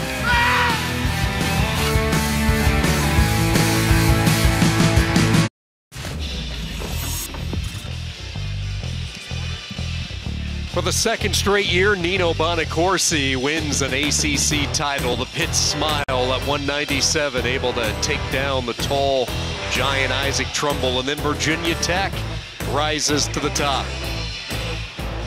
Nathan Traxler able to outlast his opponent, Tyree Houghton from NC State. Jim Phillips has been a busy commissioner today. He has been attending every single women's basketball game all the way up through today at the championships, and then he made the trip here to Charlottesville to check out some of the best wrestling in the country and attended over 20 football games this fall. He is out and about supporting the ACC athletes. 133, Corbin Myers, Virginia Tech. He is your defending champion. Mickey Philippi of Pitt. So tough to score on. 15-5 this year for Philippi, over 100 career wins. You see the impressive mark for the Panther. And the arrival of Philippi, Derry, Pennsylvania, Derry High School. He's a three-time NCAA qualifier. Was an All-American 2 years ago, a National Wrestling Coaches All-American. He made the round of 12 in 2019. Corbin Myers, 16-1, another top seed for Virginia Tech. Coming off his first All-American performance last year, placing fourth at the NCAAs, made it all the way into the semifinals before losing to Roman Bravo Young. 7 years of wrestling when you look at the experience of Myers. Both these guys have been around a while. And when you talk about knowing each other, they've known each other since way back in high school. So they've probably wrestled each other over the past 10 years.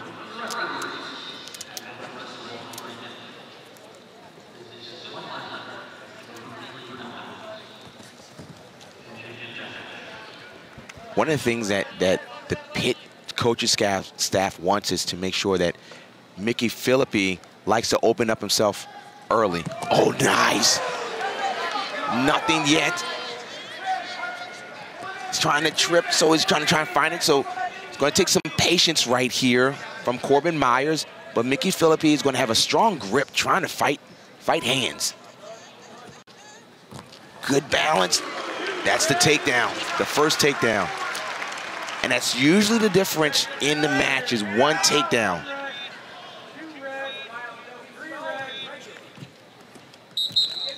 Usually the difference when these two is just one takedown, and Corbin Myers was the one to get the first takedown.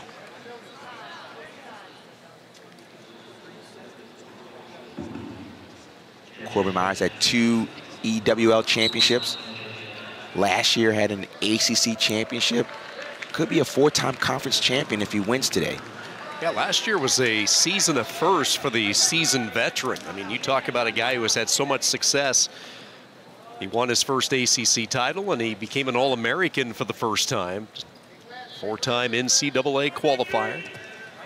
Rematch of last year's ACC title, and right now Myers with a 2-0 lead.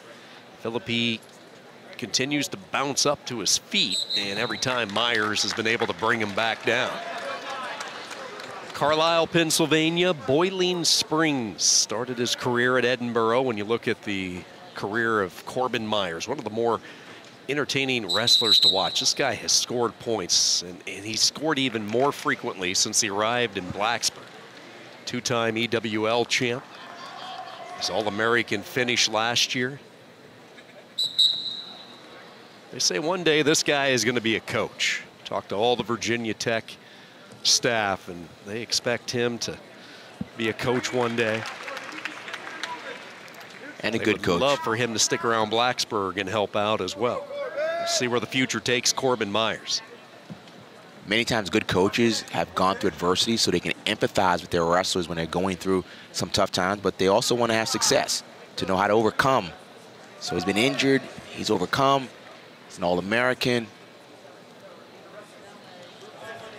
Right now he's trying to overcome the 2-on-1 by Philippi, and he's able to joust his arm free. So Mickey Philippi has a good sweep single to his opponent's right leg.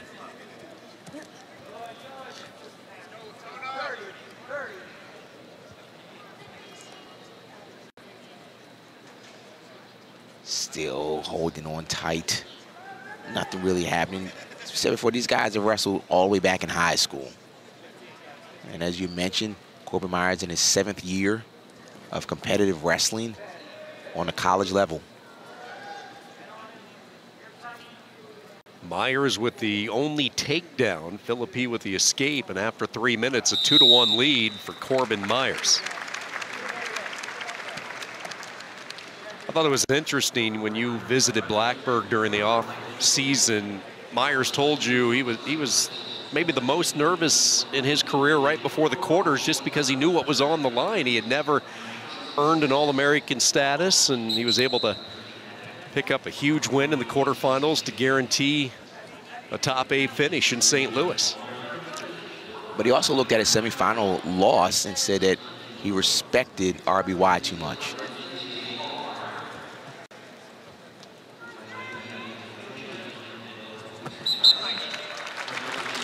And what Corbin Myers does, he kind of floats with his ride. Oftentimes you see guys putting pressure forward, and that's oftentimes the right thing to do, but what Myers does, he floats. He gets from one side to the other side and just kind of throws his opponent off.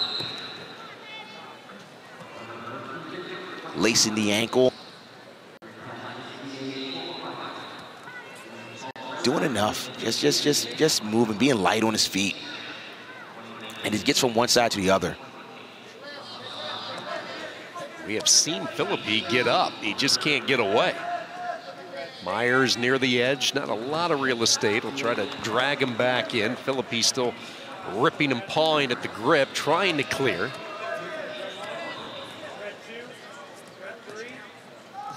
Count is on near the edge. Myers improves his position, working his way up the body. Stall call will be called, though, on Corbin Myers near the edge. Philippi trying to swivel around. He'll get the escape.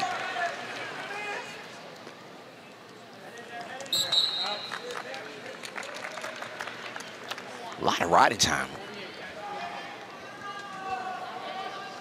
And Mickey's oftentimes his best position is on the mat, but it looks like he's going to have to try to take control of this match on his feet. Philippi, confidence is not a weakness for him. He has had success against some of the best across the country in this weight. In fact, he has wrestled every All-American this year at 133. Not this year, but in his career. He's beaten all of them with the exception of DeSanto and RBY. And that's why he has the confidence. He knows he can compete with any of these guys on any given day. It just hasn't happened during the NCAAs. What's interesting is that he wrestled his coach in his corner, Luke Pletcher, in the NCAAs.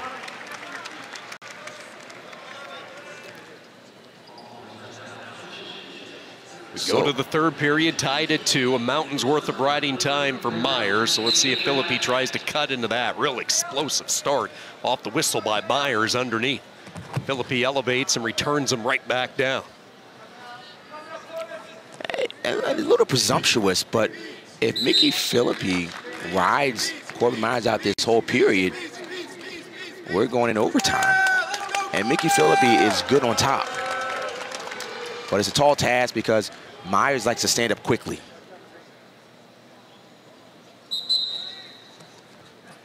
Yeah, Myers so good anticipating the whistle. You'll see him quite frequently get tagged for 1 or 2 cautions just because he's trying to time it so tightly. And here comes a challenge from Virginia Tech in the corner from head coach Tony Roby. Looking for locking hands, but there's got to be a question of locking hands, but was there reaction time? There's no reaction time on locking hands on the mat. But it started off with Corbin Myers was on his feet, and then it came to, nothing there. So they're on their feet. So when he brings them down, there will be reaction time. So he kind of just kneeled and started to fight there. We can't see if the hands were locked, but you will have reaction time because you went from your feet to the mat. So here, yeah, I can't really see if there was locking hands, but they're the independent reviewer to see angles that we necessarily cannot see. So Coach Roby threw out the brick. You can't take bricks home.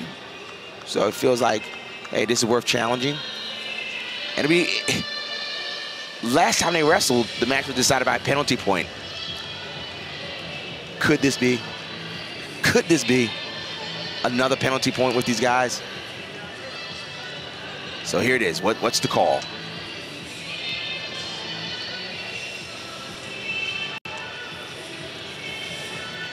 After further review, there was no locking hands. After further review, no locking hands. Mickey Philippi still in control, still trying to eat away at this riding time.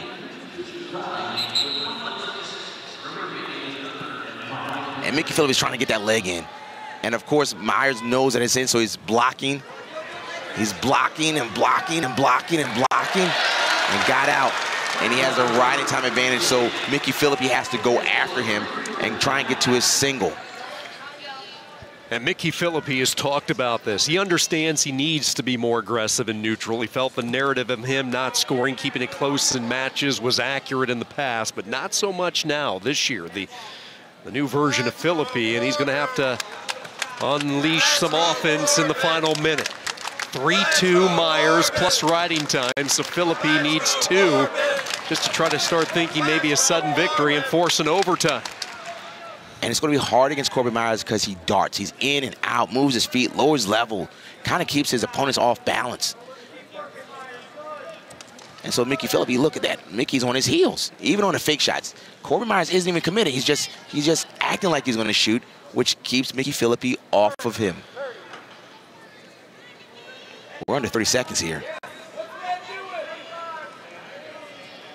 Philippi is really going to have to open up now, take some chances. 20 seconds and counting in this third period. Myers looking to come out on top for the 2nd straight year in the ACC. Will he be a 4-time conference champion spanning over the 2 conferences that he's competed in?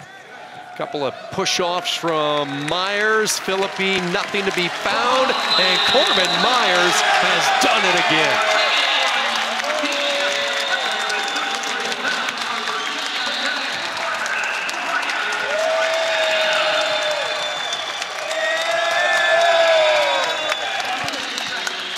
Very excited, Corbin Myers, 4-time conference champion. He gets the takedown. That was the difference maker right here. Tries to trip right here, and then he just reaches across to get the ankle. The takedown was the difference in the match. And then he had a nice, solid ride that got some riding time and just did enough. And these are the type of matches you need to win at the NCAAs. 2 championships left to be decided tonight. 141 is our next stop. Cole Matthews, he might be the ACC Wrestler of the Year if he didn't have Trent Hidley. Matthews has been so good. 16-2, 59 career wins, healthy. That's the most important part. Taking on Ryan Jack. Well, if there was a Cinderella story today, maybe it would be the story of Ryan Jack as he has emerged the 3 seed, but he had an impressive win to start the day with Roland. Then he had the convincing win over Keyshawn Clark, knocking off the 2 seed, and now here he is ready to go with Matthews.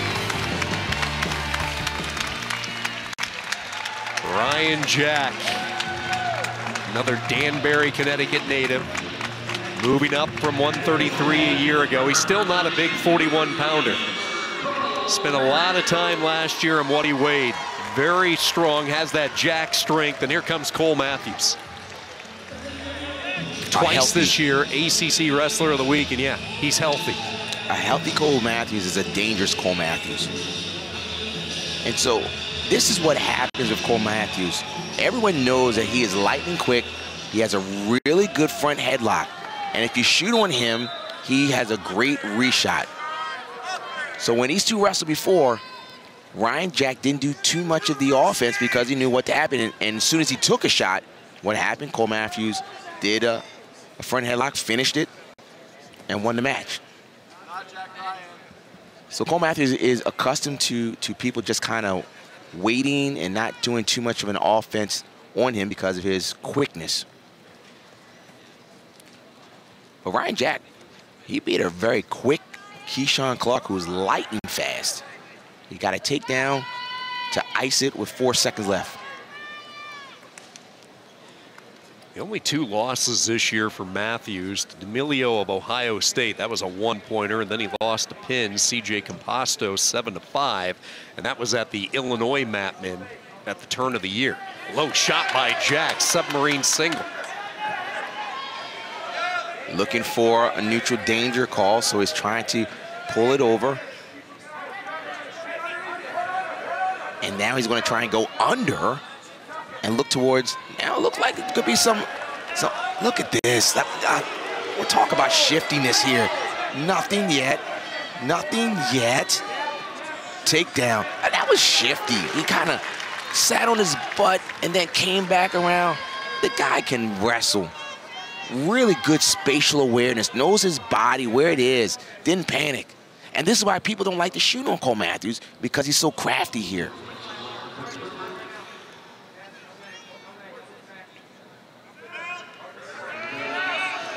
And he'll lull you to sleep, thinking that, okay, I'm going to pop up, and then before you know it, you're in a cement mixer. Before you know it, he'll throw you in a headlock. Cole Matthews, you got to be careful with him. He's dangerous.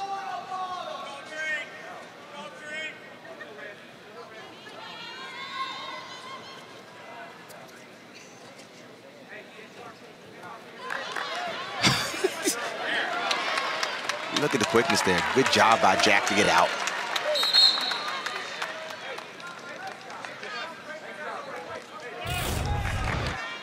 So he was sitting back and just kind of slipped behind to get the first takedown.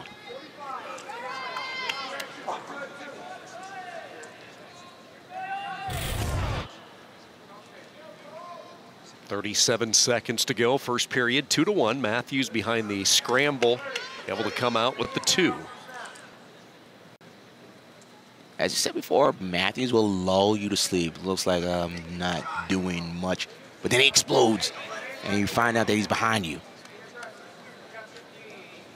So Ryan Jack is not going to fall for it. He knows that he has to be very particular when he creates his offense. First period winding down, and the takedown by Matthews, and that is it. 2-1, Cole Matthews out in front of Ryan Jack, who's trying to follow Big Brother's footsteps. There is his brother Kevin Jack, a 3-time All-American, now an assistant with Pat Pompalizio and this staff, and he's had a fun day watching his brother perform. 4-year starter for the Wolfpack, and as we talked about, 3-time All-American.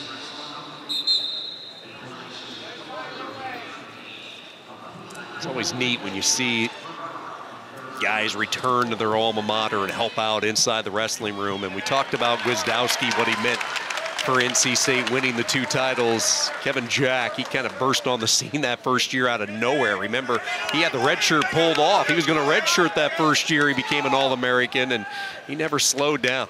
Ryan trying to follow along those lines. They knew he was going to be the guy, though, this year. Here comes that underhook, switching to the front headlock. Look at the chain, just bang, just switching different angles, different sides. Matthews trying to hit you. One of the things Coach Popolizzo said is the core strength of the Jacks. They have this unique strength. And it's just, he said when you wrestle them, they have core strength, but you feel it. It's weird. I don't know if you ever wrestled someone that just had this weird strength, like, hey, they're pretty strong. It just doesn't feel like the knack. Oh, snap down right into a single. So this is the same position that happened in the first period where Cole Matthews, I mean, this is the exact same position. Who has learned? And Ryan Jack said, you know what, let me just go back to my feet. I don't know if I want to get back to the same situation I was before. Yeah, we asked Pat Popolizzo what was the biggest difference between Ryan and Kevin. He said Kevin was just a hammer on top. Well, now we've seen Ryan really good at scoring from his feet. That's been his weapon this year. Still very young, just a freshman. Ear to ear, the 2 wrestlers tied up, center of the mat, 30 seconds to go, and a 2-2 tie. Riding time in favor of Matthews, but just by a second, 1:01 riding time. So I wonder, since will Cole Matthews go underneath? He's got the riding time and he feels pretty confident on his feet. So what? I wonder what is he going to pick? We are about to find out, and without hesitation, he says, I'm going down. Luke Pletcher has been such a wonderful model for him inside that pit room. Pletcher from Ohio State. He was one of the seniors you felt bad for in 2020 when COVID canceled the NCAAs. Pletcher was the top seed at 141 that year. He was on course maybe for a national championship. Joined the pit staff, and you know, when he first came aboard, he would tee it up with Matthews, and they would end up in football scores in favor of Pletcher. Matthews has closed the gap a little bit. Just taught him so much these past couple of years, and it's really all came to fruition this year when you look at the body of work for Cole Matthews. And this is where Ryan Jack was in the semifinal match. Down by 1 against a very quick wrestler. He's going to see if he can figure this thing out. And it seems to me every time Cole Matthews tries to get to an underhook, Ryan Jack kind of just backs out. But at some point, he's got to show himself. He's got to show himself. He's got to create the offense, and that's what Cole Matthews is really good at. When people shoot in on him, looking to the front headlock.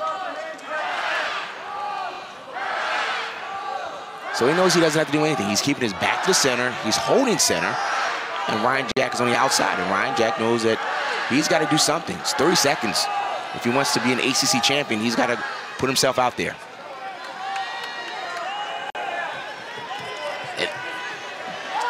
Back to the same position. Back to the same position. Nothing yet. Is he there? Neutral danger. Neutral danger. No. What? Look at this. They're kicking and kicking and kicking. Nothing. And of course, Popley is going to throw a brick. Of course, he's going to walk over and say, look, I think there was a little late on the neutral danger. Let's see what he's asking the question about. So he's going over to the independent reviewer.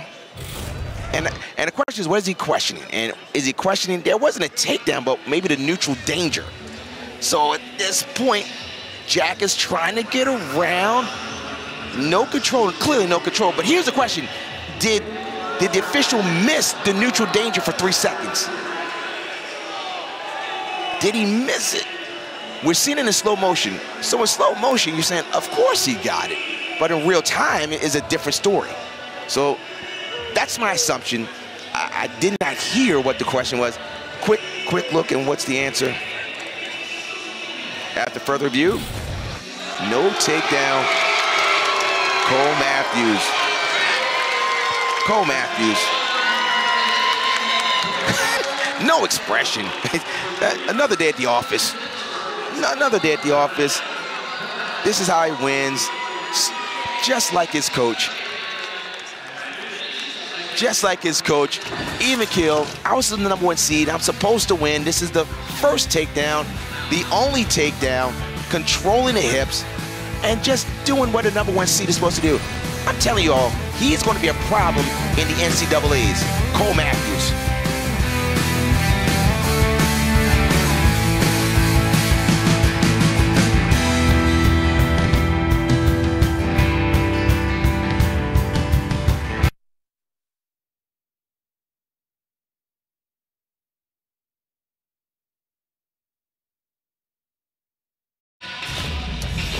For the second time in his young career, Jacob Camacho has won an ACC championship after getting knocked off by Sam Latona, the man on his right. He was able to get revenge just a few moments ago and take his spot atop. While for the second straight year, it's Corbin Myers of Virginia Tech. You notice the theme. It's Virginia Tech, NC State as we wrap up this Sunday night in Charlottesville, and this one could be a dandy. Tariq Wilson, unbeaten this year, 14-0. His opponent, the always dangerous Bryce Indonian, ranked #8. Indonian has had to overcome some injuries this year, some unusual illnesses with him, has kept him out of the lineup, trying to find his rhythm at the right time, and no better place than the spotlight of the finals as he makes his entrance, the junior from Kirtland, Ohio. Twice he's been the runner-up. Twice it was to Austin O'Connor, and now Tariq Wilson stands in his way. If you tie up with Bryce Indonian, it's like applying to become an astronaut because he will throw you from any position. The difference is Tariq Wilson is crafty, and he's very good at staying close to the hips. Because he stays close to the hips, it's hard for him to be thrown, and he has really good length. This is a good match to end the night. Virginia Tech, NC State, Bryce Indonian, Tariq Wilson. Let's see it happen. We are underway. The 10th and final weight tonight. NC State has already wrapped up the team title, the 4th consecutive title for the Wolfpack. And now Indonian will try to finish with an exclamation point for Virginia Tech and send them to Detroit with a little momentum.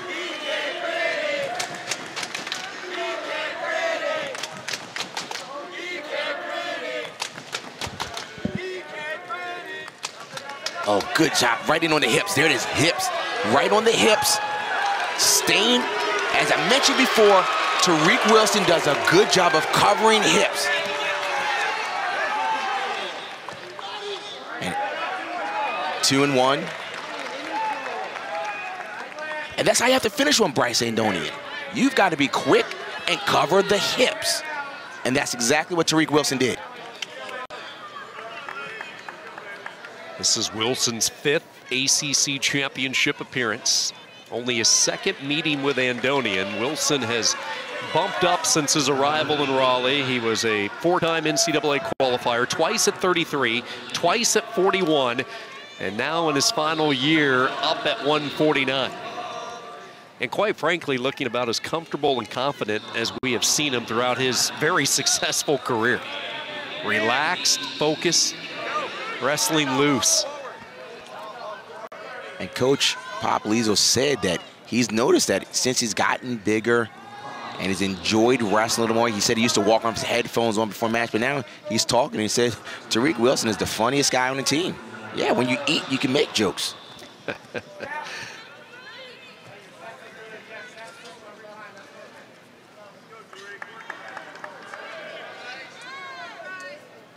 When these two wrestled earlier in the year, Tariq Wilson really controlled every element and really stayed on the hips. So Bryce Andonian gets in. Good defense. Look at that re-attack right there. Oh, re-attack.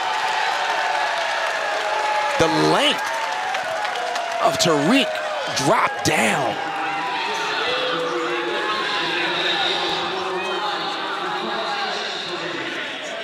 Wrestling so well this year.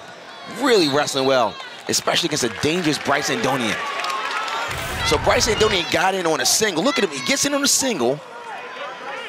And then Tariq keeps the wizard and reaches over to an ankle pick. Keeps the wizard, ankle pick, give me that too.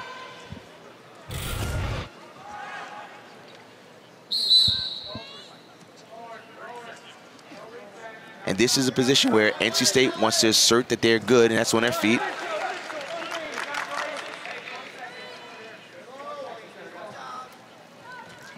Another shot again. Upper body. Upper body. This is Bryce Andonian. But the length of Wilson is a problem. Usually when Bryce is able to get there, he's able to get close and pop his hips in.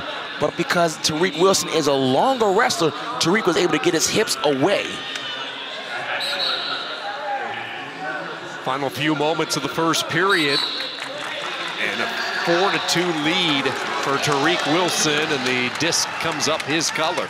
And he will go down. So Wilson up 2 will start the second period underneath. Tariq Wilson, the ACC champ last year, up a weight this season, had a 3rd place finish at the Nationals a year ago at 141, 2-time All-American.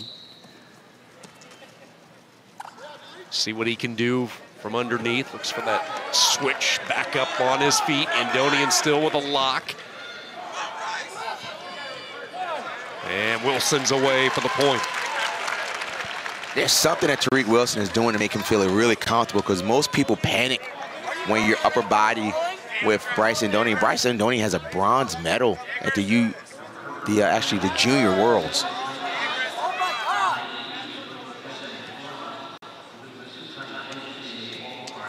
Pretty important situation here where Bryce Andonian needs to make sure he tries to close the gap by getting a takedown, and if Tariq Wilson gets a takedown here, he can start to open this match up.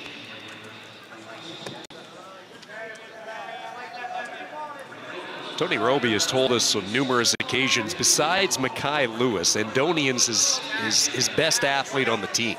Lewis is exceptional, and then Andonian not far below, and using some of the quickness. He's been here. Again, the whizzer applied by Wilson. That's 3 times now that Andonian has been on a pretty good shot, and all 3 times Wilson has defended it very effectively.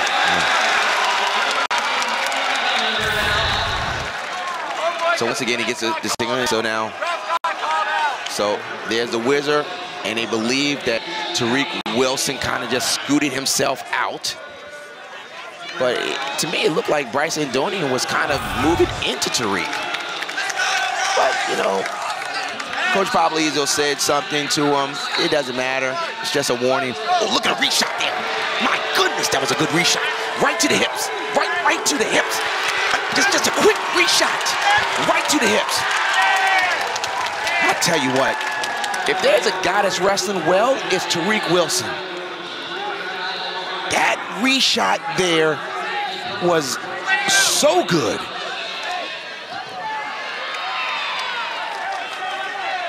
Man, he's good. And now he's trying to build up the riding time. Coach Pablizzo says, now call it the other way, meaning call it stalling for him to get out of bounds. Short time, final few moments.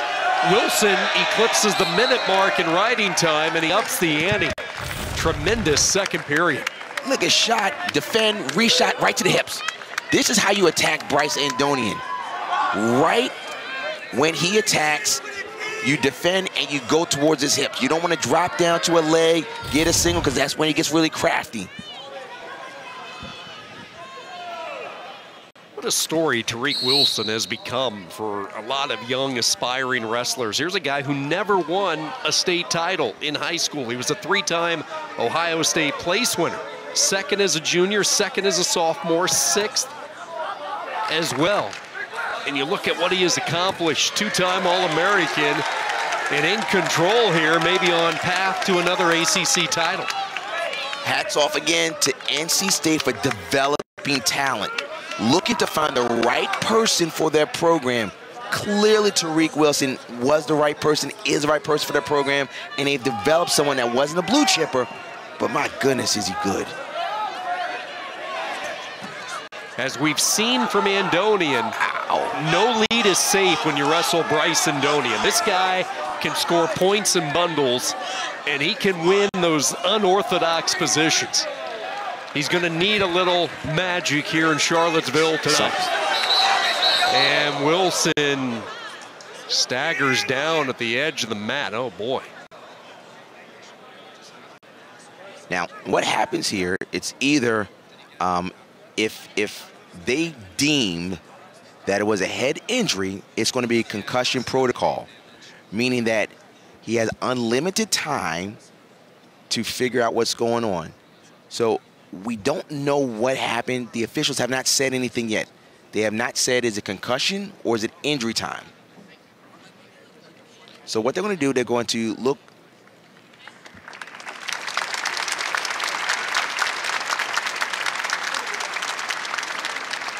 So he's looking, so the officials are talking to the trainer, and they're going to say, look, was that because he was a head injury? So at this point, it looks like he's trying to get himself together, and they're now going to look and they're going to discuss. They're going to say, did I see something to make me feel like there was a head injury, and once there's a concussion protocol, there's unlimited time. Now, if the officials deem that it was an injury and not a concussion, then Bryce Andonian will get choice. And so the official is going to come back and tell us what's going on.